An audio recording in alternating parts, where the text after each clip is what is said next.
Here's my desperately trying to survive when I'm away from home bag because I'm a chronically ill girly. Let me show you what's in it. First, the obvious things: a wallet, a bag of masks. I have a couple of N95s. I have a few KN95s, a charger, of course, a bag. Inside my bag, this is all of my medical supplies. I have not one emesis bag, but two emesis bags because I have chronic nausea 0 out of 10, not having a good time. I just realized I'm wearing the perfect crew neck for this. Of course, my Potassium electrolyte fast chews. These have been a game changer for me. I take them everywhere. I use them very often. They're super helpful for if I'm out of the house, I start having pre-syncope. I'm really worried that I might faint because I am a fainter. I'll chew a couple of these. They help me come around so fast so I can get home safely. They are clinically proven to start working in 45 seconds. That's a big deal.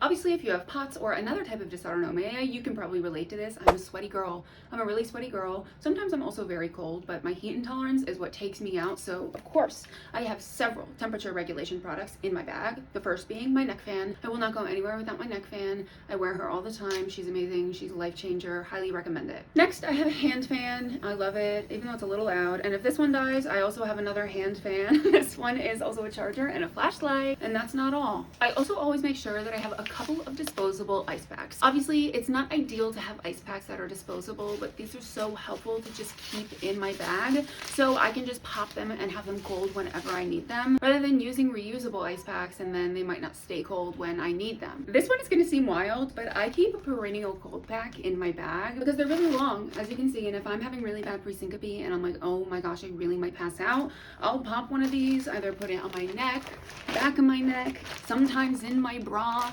sometimes this way. Like, I always keep one just in case I end up having a very severe pre-syncope that I'm very worried will turn into syncope. Of course, I have a disinfectant. I use hypochlorous acid instead of hand sanitizer because I find it to be less irritating on my skin. Hand sanitizer dries me out really quickly. Now, don't judge me for this one. I need a new bag, but this has the smaller stuff. So for example, I have a lot of alcohol prep pads. These can be so helpful for nausea. If you open one up, you smell it, helps my nausea so much short term, not really long term.